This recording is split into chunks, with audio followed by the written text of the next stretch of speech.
Kalau kita punya masalah dengan hukum atau berhadapan dengan hukum gitu ya, nah kita apa langkah awal yang mesti kita ambil ya? Jadi lawyer itu punya teman bro sebenarnya. Nah, jangan dianggap musuh takut ya.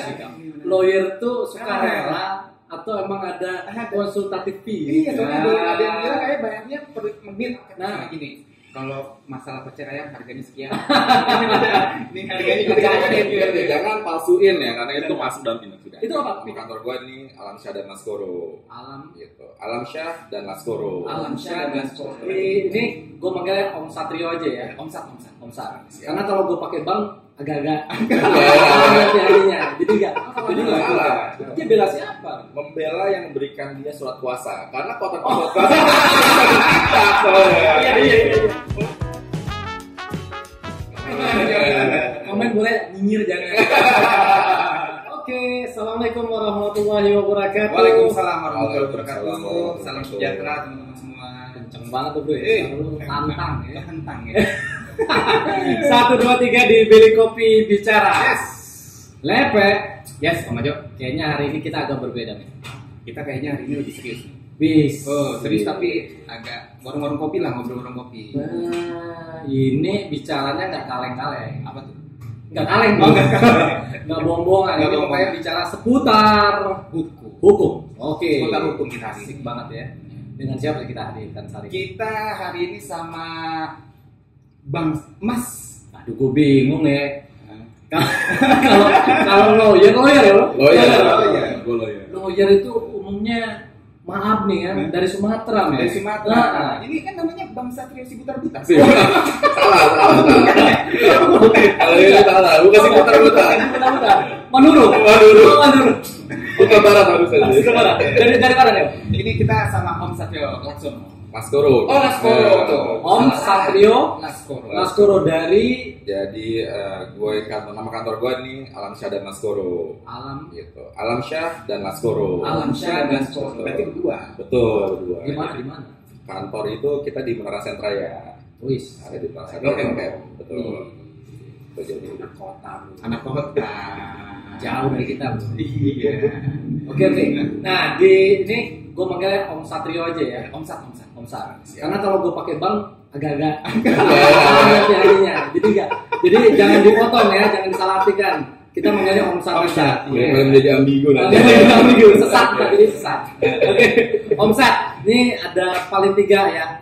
Kita ada 3 poin. 3 poin ada ini kita mau ngomong. Oke, apa ya Pak? Satu Oke, Pak. yang pertama sekarang ini kan kita lagi masa pandemi. Yes. Pandemi, dan kalau misalnya gue lihat di temen-temen gue tuh ya yang di landing ya, landing kayaknya banyak emang orang-orang atau nasabah yang satu mulai macet. Betul. Pengajuan rekonstruksi. Yes. Pengurangan masalah angsuran gitu ya jangka waktu. Betul. Gitu ya. Nah itu gimana sih dari prosedur hukumnya tuh seperti apa? Kalau mereka ditolak gitu ya. Kalau mereka ditolak, atau mereka udah benar-benar nggak mampu. Nah, dari kreditornya atau itu nggak bisa, mereka sudah nggak sanggup bayar nih, bisa nggak sih minta bantuan hukum untuk itu ya? Betul. Poinnya, tahan dulu, tahan. Keep it ya. Terus yang kedua nih, yang kedua itu kita fee-nya. nah, Fee-nya yang menarik. Lawyer tuh suka rela atau emang ada konsultatif fee? Iya, soalnya ada yang bilang kayak bayarnya per menit. Nah, waduh, gue enak banget per menit ya bro ya. Iya. Per menit bicara ya, harga keluar. Nah, kita beritahu deh nanti. Cari tahu langsung nanti, ya, ya. dari pelaku nih. Dari pelaku. Oke. Yang ketiga bro. Yang ketiga sekalian nih buat teman-teman yang perlu bantuan hukum juga, tips and triknya. Kira-kira tuh apa sih? Apa yang mesti diperbuat? Apa yang mesti diperbuat Awalnya. kalau kita punya masalah dengan hukum atau berhadapan dengan hukum gitu ya. Nah, kita apa langkah awal yang mesti kita ambil ya? Mungkin teknikalnya, apakah mesti lapor kontak polisi atau bisik-bisik tetangga ya terserah. Atau bisa konsultasi aja dulu. Nah, gitu ya. cakep. Monggo. Lanjut Om Sam. Lanjut. Oke. Poin 1 Sam. Jadi tadi kita bicaranya terkait dengan kesulitan pembayaran di masa pandemi ini. Betul. Ya. Yes. Nah, kita kan ngerti lah semua bahwa COVID ini berefek ke semua bidang ya. Baik ke perusahaan maupun karyawan perusahaannya terefek, terdampak, kemudian berpengaruh pada si karyawan, entah itu dia akan di unpaid leave kan, atau kemudian dipotong gaji, sehingga kewajiban si karyawan sendiri ke bank yang mungkin dia sedang ada pinjaman atau kartu kredit itu jadi bermasalah. Nah, konsepnya ini adalah pada dasarnya kita harus membuat permohonan ya. Karena Permohonan permohonan si si banknya dulu. banknya. Si bank dulu karena Oke. kalau kita tarik nih perjanjian itu kan dimulai dari Artinya kata gini, sepakat dulu. nggak boleh langsung dibacetkan. Nggak boleh. Oh, oke. Oh. Catatannya bro. Berarti kita harus info dong ke banknya kalau Betul. memang gua sekarang nih ada kesulitan. Kesulitan. Betul, Oke, betul. oke. Permohonan. Permohonan menginformasikan bahwa saat ini terdampak COVID dan berpengaruh kepada pembayaran nantinya sehingga dimintakan solusi dari bank. Oke. Dicari win-win solution ya. Win-win solution. Yang pertama itu harus ada kata sepakat. Oke. Itu. Deal. Betul. Win-win solution. Win-win solution kata sepakat dulu, bro. Nah, kalau nggak kecapai, bro. Kalau nggak kecapai, kalau nggak sepakat, ya kan? Nah, kontak gue katanya. Kontak Om Satrio. nanti kontaknya kita kasih. Kita kasih. Siap. Gimana tuh? Kalau nggak kecapai itu Nah, gimana? kalau nggak kecapai ini menjadi suatu masalah nih. Nah, betul. Banknya sendiri pasti akan bermasalah karena ada yang namanya piutang tidak tertagih ya. Betul. Betul masalah. Nah, kemudian yang harus dilihat adalah kebijaksanaan banknya sendiri seperti apa. Karena kalau kita melihat dari pemerintah sendiri ini kan memberikan kebijakan, Ada kelonggaran ya? kelonggaran Oke. terhadap cicilan hutang, terhadap hutang-hutang yang berjalan, sehingga diharapkan ini tidak begitu mengganggu perekonomian. Nah, dari sisi itu sebenarnya menguntungkan karena pada akhirnya bank akan mengikuti apa kata pemerintah. Ya. Gitu. Kemudian kalau misalnya kita bicara, oh ini terdampak COVID, gitu, apa yang bisa dibuktikan? Nah, ini dulu. Ini. Kalau kamu mau lawyer tuh enaknya gitu, bro. Enak, bro. Behind scene-nya tahu, bro. Harus ada yang dibuktikan. Iya, Gitu kan? Kalau biasanya harus ada surat dari kantor Bisa. yang menyebutkan nama misalnya nih ya, Maaf. Akfa Ajo Wih. ya, terkena dampak COVID, gaji yang tadinya 10 juta. 50 juta Oh, 50. Udah turun ya. Jadi 50 juta, Turun ya. Iya, betul ya. jadi 5 juta Ah. gitu. Dan itu tertulis. Mungkin Tuh, bisa itu gitu. bisa jadi salah satu opsi. Atau kemudian kalau misalnya ternyata dari bank sendiri tidak mau juga, ini salah satu opsi ya bisa dicoba adalah mengajukan penetapan bahwa dia terkena dampak COVID sehingga mempengaruhi kewajiban pembayarannya terhadap bank tersebut. Karena kalau kita bicara COVID itu diidentikan dengan keadaan memaksa. Nah, suatu syarat keadaan tersebut disebut sebagai keadaan memaksa itu harus bisa dibuktikan dulu gitu. Nah. Tidak bisa kita hanya bicara saya Serta-merta terdampak ya. lah. Nah. Padahal dari peraturan yang kita lihat ada beberapa bidang yang masih tetap bisa beroperasi normal gitu. Kesehatan. Sehat. Iya. Tuh. Jangan hukum, bro. Lawyer juga makin kenceng bro katanya, bro. Jangan banyak nggak kena dampak COVID tapi gajinya terus. Gue kan udah turun jauh, nih. Udah turun jauh, tapi di sisi yang kanan nambahnya banyak. Iya, betul. Ya. Ya pokoknya jangan sampai Iya. dia nggak terkena dampak tapi ternyata dia ngajuin Betul. Nah, Betul, ya, betul. betul. Kejujuran penting kan? Karena ada pembuktian ya. Betul. Karena ada pembuktian. Betul. Oke. Tapi ini kembali lagi ke masalah pembuktian ini jangan juga membuat suatu surat yang palsu gitu. Karena berdampak juga kan ke hal yang lain itu bisa dianggap sebagai suatu tindakan pidana Itu gitu. nggak boleh tuh. Niat lu udah hampir nih. Iya, udah jelek Gua sih. tetep bang. Itu udah dibaca bro mau doi bro. Iya. Om Satrio udah one step ahead. Sudah tahu rencana-rencananya men. Itu gua belum muterin bro. Kalau belum baru niat nggak ini ya? Enggak. Oh, enggak. Kalau masih dalam hati belum berubah ya. Sabar. Oke. Oke, jangan palsuin ya karena itu masuk dalam tindak pidana. Itu apa? Pidana. Pidana. Pidana. Pemalsuan surat itu. Dan si bank berarti dia juga berkewajiban atau berhak untuk mengeceknya. Betul. Mengecek dari keabsahan Betul. si surat itu. Betul. Pasti kan bank itu nanti meminta data pendukung segala macamnya. Kalau memang dilihat diverifikasi oh ya benar terdampak, ya mau bagaimana lagi? Gitu kan mereka juga harus secara bijaksana gitu, memperhatikan kondisi nasabahnya juga gitu kan. Oke. Mantap banget ya. Berarti poin 1 setidaknya ada gambaran tadi ada masalah pembuktian tadi kan bro. Kemudian pengakuan tadi harus dibuktikan. Betul. Ya, kan? Menarik ada niat. Nah, yang menarik kalau misalnya si orang itu udah benar-benar dia nggak bisa bayar. Nah itu gimana tuh? Terkena dampak COVID udah benar-benar nggak bisa bayar nih. Waduh, uang gua udah cukup cuman buat kehidupan Sehari-hari aja. Jadi mungkin dia mau pasang badan ibaratnya daripada anak gua nggak makan, ya kan? Mendingan gua pasang badan nih pinjaman nih. Kalau bicara pasang badan nih, konteksnya gimana nih? Kalau kita bicara pasang badan biasanya lebih image-nya tuh ke pidana. Oh pidana, oke. Kalau pasang badan berarti terlalu ekstrim banget ya. misalnya dia udah nggak bisa bayar. Dia udah ngajak permohonan tapi bro. Dia udah ngajak permohonan, dia benar-benar udah nggak bisa bayar nih. Apakah itu si bank berhak misalnya kayak menyita misalnya dia punya pinjaman aset gitu ya. Atau ada win-win solutionnya, oke dikasih waktu misalnya panjang gitu ya, nanti dia bayar lagi. Oke. Jadi tadi kita kembali lagi kepada keadaan memaksa atau yang biasa kita kenal force major. Jadi ketika seseorang terdampak force major dan dia tidak bisa melaksanakan kewajibannya, itu di dalam perjanjian pasti di state mau seperti apa ini. Apakah nanti akan diperpanjang masa pinjamannya, apakah kemudian nanti akan diakhiri. Itu semua akan diatur di dalam perjanjian itu. Case by case ya. Case by case. Itu harus dilihat karena kalau kita bicara force major itu orang tidak bisa dituntut. Tidak bisa dipaksakan untuk memenuhi kewajibannya. Itu. Kalau memang force major. Betul. Tapi ya lu jangan juga buat di force major gitu, bro. Nah, kalau gitu kita tanya. Buat celaka dibikin celaka lo mah. Kalau gitu kita tanya. Masuk force major itu apa? Nah, oke, kalau keadaan memaksa tadi ya. Keadaan memaksa itu bisa karena bencana alam, banjir, terus gunung meletus, terus gempa yang ada kerusuhan yang sangat besar yang mengganggu si pihak ini melaksanakan kewajibannya. Gitu. Sesuatu yang di luar kehendak dirinya yang mengakibatkan dia tidak bisa melaksanakan kewajibannya, itu bisa dianggap sebagai force major. Secara general kita bicara. Itu bukan second major, first major. Jadi ya maksudnya buat teman-teman nih, gue perhatikan bahwa kesulitan yang dimiliki tadi gitu ya harus dipahami kan gitu lah. Artinya benarkah kita force major gitu? Jangan-jangan kita hanya sekedar lari doang ya. Ya Mas ya. Udah lari aja nih sebenarnya.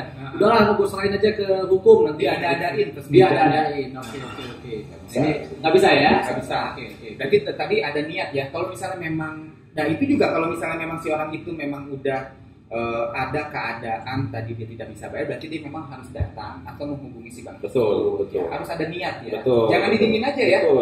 Jadi didiemin aja nunggu didatengin bro. Iya. Jangan sampai ditagi dong. Tahu diri lah kita. Bapak punya angsuran Kirain udah otomatis misalnya direkonstruksi. Iya kan otomatis bro, tapi duitnya nggak ada, gimana mau ditarik ya? Iya. Nanti tadi ada kesepakatan ya. Betul. Apakah nanti dia angsurannya diperkecil, atau jangka waktunya diperpanjang. Betul. Yes. Berarti kalau perpanjang sih selogika gue berarti mungkin ada tambahan bunga ya. Hitung-hitungannya lah itu masih bang lah ya.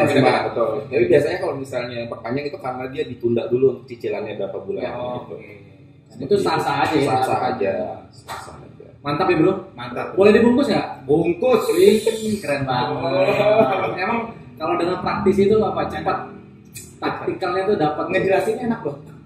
Yes. Tadi gue udah mau ngambil kabur aja. Ntar aja berarti gue ngajuin aja bro. Bukti belakangan. Tapi ternyata enggak, bukti harus dipikirin. Udah dipikirin, jangan ngajuin doang bro. Dan itu akan dicek buktinya. Iya. Santai. Oke. Coba nih bro, kopinya bro, mantap. Oke, kopinya kita minum dulu. Mantap. Oh iya nih. Ngomong-ngomong ya. Om Satrio dari asal mana? Saya Jawa. Jawa. Mas Satrio pasti Jawa. Makanya gue heran, orang Jawa jadi lawyer jarang biasanya. Tadi gue pikir Laksono ada hubungannya sama orang si butar-butar tadi. Ternyata enggak ya. Ternyata enggak ya. Tapi benar sih, bagusnya emang benar jangan dari Jawa benar ya. Kalau dari Medan juga nanti bahaya kan gitu kan. Panggilnya Bang, udah nggak benar lah itu. Nah, tapi kalau kita misalnya tadi ngomongin itu ada orang yang mau konsultasi. Yes. Itu ada biaya nggak sih kalau cuma konsultasi doang? Oke. Konsepnya? Kalau bicara masalah konsultasi, ada minimalnya lah ya paling enggak. Kembali lagi sangat-sangat tergantung kepada kantor hukum atau LBH-nya. Kalau ada yang memang silakan datang untuk konsultasi pertama, tidak akan dikenakan biaya. Curhat ya, sesi curhat. Karena kan pada saat ada klien datang ke kita, pertama meeting itu kan menggali informasi apa sih masalah hukumnya gitu. Seperti apa kondisinya, bagaimana dari sisi peraturan perundang-undangannya, itu kan kita diskusi awal ya. Gitu. Sebelum akhirnya next step-nya seperti apa dilakukan. Nah pada saat itu ada law firm yang tidak mengenakan biaya, silahkan konsultasi saja. ada juga yang mengenakan biaya biasanya di awal dalam arti gini, kita ada biaya konsultasi sekian juta per jam ya. Nah itu untuk biaya sangat-sangat relatif lah. Umum berarti. Besarannya itu sangat-sangat relatif. Relatif. Dan itu udah tahapan kedua, maksudnya udah dari yang tadi saya bilang, kalau yang ada law firm yang beda-beda ya. Ada law firm yang beda-beda. membebaskan di konsultasi pertama, ya. ada law firm yang memang sudah mengenakan biaya pada saat konsultasi awal.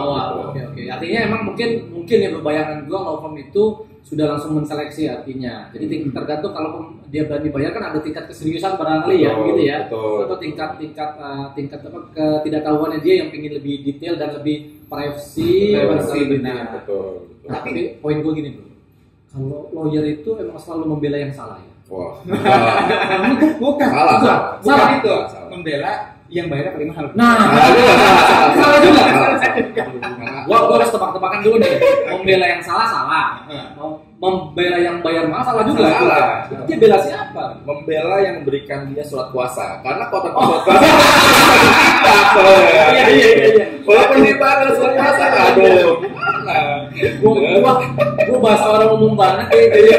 Pahaman gua cuman yang ngasih duit aja nih gitu kan, atau gue yang tapi kalau lu bisa ngasih surat kuasa, tapi bisa ditolak dong? Enggak dong. Oh enggak. Dengan memberikan surat kuasa berarti kan si pengacara memiliki kewenangan untuk bertindak untuk dan atas nama kliennya. Demi kepentingan hukum terbaiknya.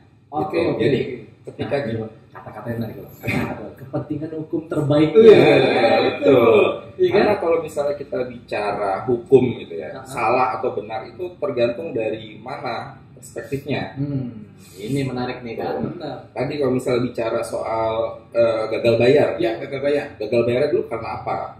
Bisa jadi memang dia dari awal sudah sering gagal bayar karena tidak punya kemampuan, dari awal mengajukan sudah bohong soal penghasilannya. Itikadnya baiknya. Berarti memang si pengacara juga menggali dulu gitu.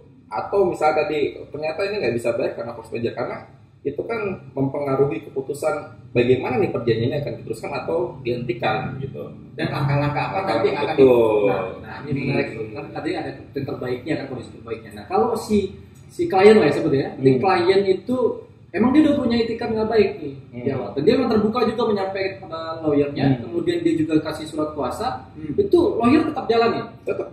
Karena ada hal-hal yang bisa dilakukan untuk meringankan kesalahannya. Misal, kalau misalnya ternyata tadi kembali lagi soal gagal bayar, ini nggak bisa, ya udah berarti kan harus diminimalisir nih kerugiannya seperti apa. Artinya bukan jangan ditembak jadi besar gitu katanya ya. Betul. Jadi bukan berarti ketika kita mendapatkan surat kuasa dibayar mahal oleh klien kemudian kita melangkahi hukum, tidak. Tentu kita tetap bekerja dalam koridor-koridor hukumnya juga gitu. Sesuai dengan peraturan perundang-undangannya. Makanya lu paradigma mengenai membela yang salah jangan juga dipakai, bro. Iya, makanya. Tapi gue penasaran satu sih, Bang. Apa tuh? Kalau lawyer itu udah kayak ada menu makanan gak sih? Oh, al-carte atau paket gitu. Iya, paket. Misalnya gini, kalau masalah perceraian harganya sekian. Ini harganya template ya. Atau memang itu nanti digali dulu baru nanti bicarakan harganya. Oke, kalau bicaranya menu tadi enggak sih, kita tergantung dari case seperti apa. Cases ya berarti case by case gitu. Kalau tadi misalnya Bang Lepe bicara soal perceraian angka segini, kan perceraian bukan hanya sekedar perceraian, ada yang melibatkan hak hukum, ada yang melibatkan hak asuh, dan macam-macam gitu loh. Jadi kan itu pokoknya jadi kan itu biayanya itu penanganannya berbeda.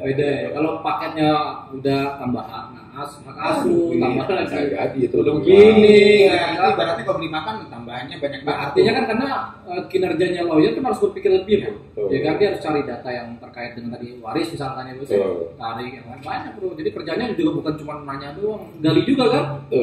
Men, udah jadi lawyer kok bisa. Jadi kayak orang perbankan juga bro, menggali kebutuhan nasabah. Harus begitu di semua sektor sekarang.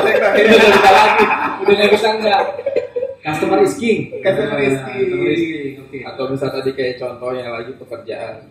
Kalau misalnya gue tanya nih gue, ganti ya. Jangan lo ketika nyebutin pengacara tuh apa sih?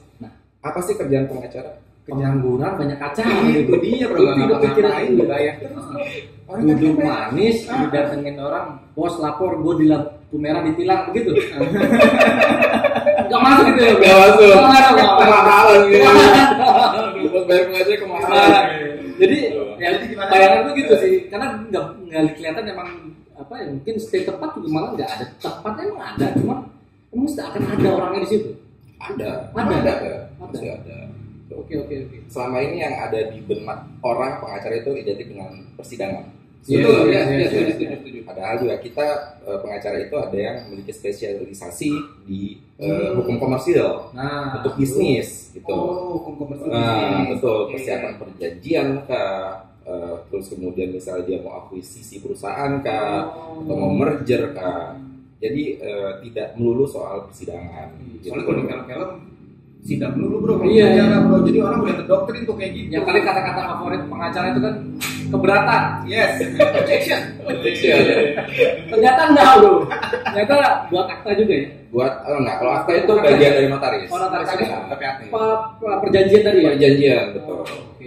Jadi kalau misalnya kita bicara apa nih, udah dibuatin perjanjiannya. Misal pengacara menyiapkan ya perjanjiannya, kemudian mau diaktakan, ya itu baru ke notaris. Tapi tanpa diaktakan ke notaris pun perjanjian itu tetap bisa mengikat. Oke. Jadi emang tugasnya cuma sekedar itu tadi Gini gitu. bro, kalau misalnya kita Gimana? mau konsultasi bro, Nah, ya kan? Hmm. Tadi kan dibilang ada biaya, ada yang LBH yang tidak mengenakan biaya, ada juga LBH yang mengenakan biaya tadi kayak misalnya kerja. Pada saat kita konsultasi itu dilama-lamain dia sama si pengacara. iya bro. Ini Ini ya nggak sih? Oh gue lama-lamain aja nih biar nambah terus yang konsultasinya. pakai jam-jaman tadi. Iya, ya kan? Gua sebagai klien gitu dong. Ah, 2 menit lagi. budget sekian gitu. Nah, Itu gimana sih? di sinilah dibutuhkan kebijaksanaan dari kliennya sendiri. Ah. Biasanya kan kalau klien memiliki masalah itu pengen ceritanya panjang ya, Betul. pengen didengar, gitu. Betul. Sehingga makan waktu lama. Nah, kalau misalnya dia sadar, semakin dia banyak bercerita, tidak ada ujungnya, maka makin mahal, gitu kan. Makanya dia harus cepat mungkin, padahal tinggal jelas, gitu kan. Kalau bisa 30 menit selesai, ya. Sebenarnya nggak sampai 1 jam, gitu. Oh iya. Tuh. Maaf Om Satrio, saya lagi ada dananya cuma 3 juta nih. Oh, 3 juta berapa 30 menit ya, Bu? Ya gini, ini dari 3 juta. Kalau misalnya nanti udah lebih langsung di-cut aja ya. Oke, argo dulu. Bu, 2 menit lagi, Bu. Ya, berarti memang dari awal dia harus udah mikirin ya. Betul. Apa nanti yang mau diceritakan Betul. secara garis besarnya Betul. apa supaya bisa langsung juga nanti dapat solusinya Ya, apa Betul, ya, betul. depannya seperti apa. Betul. Kalau gue sendiri nih dalam praktek ada yang datang mau konsultasi, kita selalu meminta siapkan kronologisnya, siapkan dokumennya. Oh, kliennya ya? Ah, Oke. Jadi tolong disiapkan dulu kronologisnya, dokumen pendukungnya seperti apa, sehingga ketika meeting pertama itu kita sudah nggak banyak asumsi lagi bahwa kita langsung lihat fakta, oh ini seperti ini, seperti ini. Gitu. Jadi lebih produktif, nggak buang waktu dan bisa dilihat next step harus apa. Gitu. Nah, berarti memang kalau misalnya dia datang awal nih, berarti dikasih tahu dulu, dia pulang lagi nanti balik lagi. Gitu. Iya. Oh. Jadi detail pembahasannya lebih enak ya, langsung Betul. kepada poin-poinnya. Betul, Nah, ini betul. juga berarti itu nanti masuk poin ketiga juga tuh hal-hal yang harus diperhatikan tuh bro nanti itu. Benar. Ya. Berarti memang kalau yang untuk direkonstruksi tadi, misalnya memang ada yang mau konsultasi, gimana sih nih gue ada kesulitan gitu ya. Datang aja ke lawyer, nggak perlu takut ya. Nggak perlu takut. Nggak perlu takut ya. Kadang memang udah Atau coba hubungin dulu kayak. atau email dulu bisa. Email dulu. Welcome itu ya. Oh, itu welcome ya? Sangat welcome. Jangan-jangan nggak digubris bro. Nah, ini berarti kan masuk ke aspek ketiga nih. Tadi yang poin kita bahwa tahapan untuk konsultasi itu call aja dulu. Call aja dulu. Call dulu boleh ya. Call. Tapi Kalau- paling enggak tadi perlu persiapkan materinya. Mas. Iya. Lebih betul. menarik, maksudnya lebih Iya. buat apa teman-teman tadi perhatikan juga apa materi yang mau disiapkan, kronologis Betul. ya mungkin ya, Betul. kronologis, kemudian apa dokumen pendukung. Dokumen pendukungnya Dokumen pendukungnya misalkan kalau tadi mungkin ada sengketa waris gitu ya, berarti ya. siapkan dokumennya apa. Betul, ya, Nah, betul. Oke, Kalau menarik. misalnya kayak ada hutang-hutang yang tidak terbayar, Iya, jumlahnya iya. cukup besar, Iya. udah paling tidak siapkan perjanjiannya seperti apa. Perjanjiannya. Nah, Betul. Oke.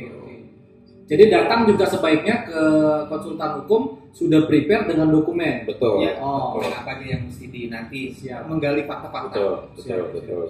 Jadi lawyer itu ternyata teman bro sebenarnya bro. Nah. Jangan dianggap musuh takut Tahu ya. sidangmu. Takutnya nanti enggak kadang-kadang orang udah aduh nanti gua kalau pengacara dikenain biayanya tinggi nih. Justru buat melindungi. Nah itu dia. Kadang-kadang pemikiran mereka gitu. Apakah sebutannya untuk pengacara itu success fee karena hasilnya tercapai gitu, atau emang consultation fee lebihnya nih kemana? Atau dua-duanya mungkin? Dua-duanya bisa. Oh dua-duanya bisa. Jadi kalau kita bicaranya kasus perdata, Iya. Soal sengketa tanah misalnya, terus kemudian si klien bicara, oh kita saya saat ini tidak memegang uang yang banyak gitu. Oh sudah kalau gitu nanti dipertimbangkan untuk memberikan success fee. Itu kebijakan dari pengacara masing-masing sih. Seperti Seperti apa kesepakatan ya? Betul. Ada yang menerapkan dengan mekanisme success fee, ada yang menerapkan dengan metode jam-jaman tadi, jam, atau yang sudah lamsam berapa gitu untuk perkaranya sampai selesai. Betul. Yang penting case-nya dibantu dulu, Bro.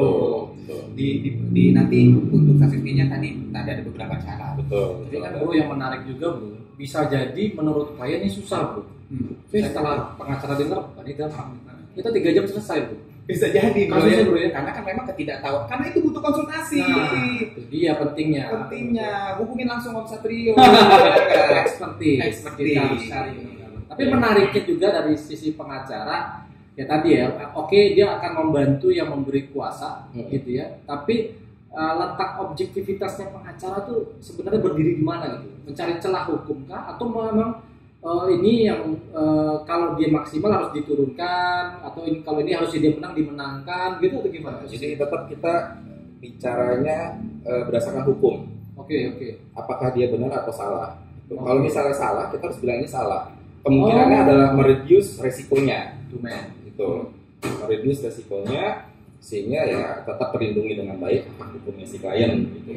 Seperti saya bilang, tidak mungkin kita melanggar hukum sebagai pengacara. Benar salah. Benar dikasih tahu ini salah. Jadi pengacara bukan malah mengajarkan si klien untuk ini salahnya gitu.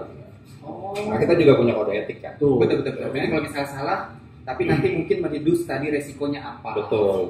Gitu. Jadi pemikiran-pemikiran yang antipati ya tentang pemahaman tentang pengacara itu harusnya segera diperbaiki juga. Benar. Ya konsultasi ini penting itu kan. Satu hal. Jadi jangan sampai berpikir bahwa ya kita salah, ya oke kita salah, tapi kita harus berani mengakui gitu kali ya, hukum ya. Mengakui dan nanti dicari posisi hukumnya yang tepat gitu ya. Enak ya bro ya, ternyata ya bro. Kalau gitu kita konsultasi terus aja bro. Bayar bro. Bayar ya? Iya. Ini kan kerja orang. Situ enak kopi doang. Konsultasi sekarang nih sambil kayak gitu. Iya. Ini secara sajian dari Om Satrio banyak. Nanti kalau detail per kasus boleh di kontak kemana? Ke law firm aja? Ke law firm aja bisa, ya, atau email nanti kita tulis di deskripsi ya.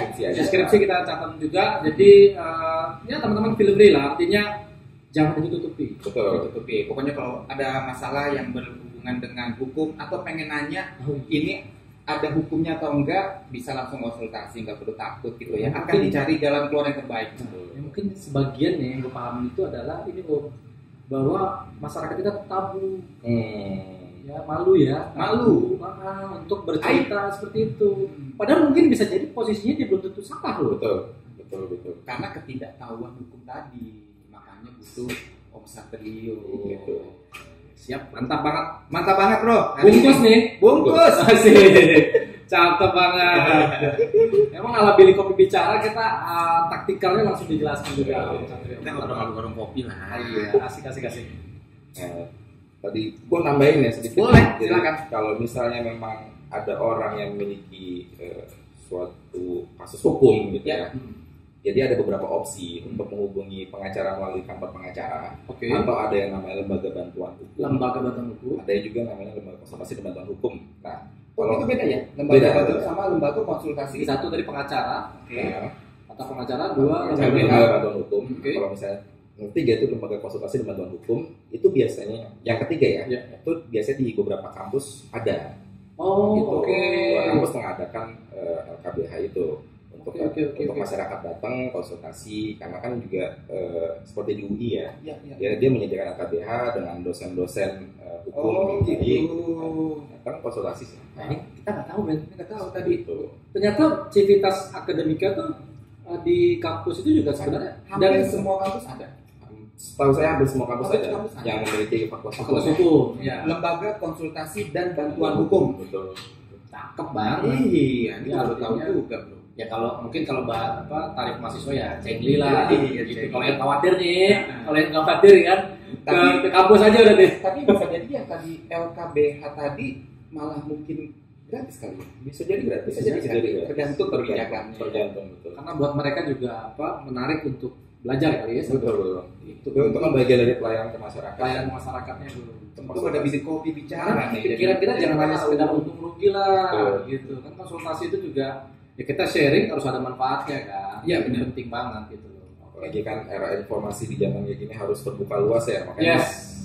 kadang saya pribadi sebagai praktisi yang tahu misalnya ada orang ada masalah hukum dan tidak mau mencari bantuan itu saya kasihan gitu. Iya, iya, iya. Karena belum tentu juga posisinya salah, dia nggak tahu cuma karena ditakut-takutin, Iya, betul. jadi dia mengalah. Iya. Padahal ada hak-hak hukum dia sebagai warga negara yang harus dilindungi gitu. Oh, tuh. Makanya carilah bantuan ke orang-orang yang mengerti hukum.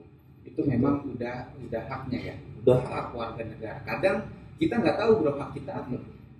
Tapi namanya konsultasi juga bro ke pengacara ya tetap bersabar. Jangan semuanya mau cepat juga ya. betul. Ya Om, ya ada tahapannya ya. Kita harus penuhi juga tadi permintaan dari Iya. partner kita kan partner paling tidak kan. Iya. Ya, minta dokumen apa yang diperlukan, mana penuhnya kayak kita harus siapkan. Jangan sampai nanti data pengacara pengennya udah langsung beres aja. Bisa. Bisa udah bayar gitu. ya. Bisa. Nggak bisa ya. Itu semua proses kan. Iya, proses.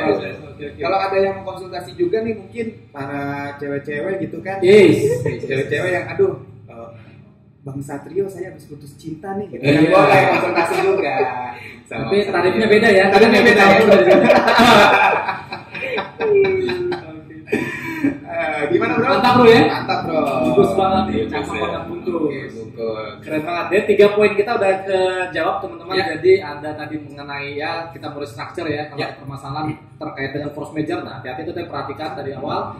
Poin kedua juga terkait dengan tarif, jangan salah arti pemahamannya ya. Oke. Jangan bukan pindahin ala carte dan segala macam tadi gitu ya. Ada step-stepnya. Ada step-step. Yang penting win-win solution dan ada kata sepakat tadi ya. Yes, menarik banget untuk diulas. Thank you banget. Thank you. Om Satria. Oke, sama-sama. Ya, Terima kasih juga udah dikasih kesempatan nih. Iya. Ngomongin channel yang seru banget. Nah, ini juga Om Satria kita juga open juga nih buat teman-teman yang mau juga sharing, mau kita ulas kalau ada ya mungkin buat curhat kita. Iya, kalau ada yang mau mungkin jadi narasumber, Iya. ingin mau ngobrol-ngobrol yang bermanfaat, boleh langsung DM ke kita aja. Yes. Nanti insya Allah akan kita fasilitasi ya bro ya. Siap. Oke. Oke, sekali lagi thank you. Siap. Thank you. Thank you. Jangan Jangan lupa lupa. subscribe, Like, share, share jempol ya, Bu, ya. share dan jempolnya.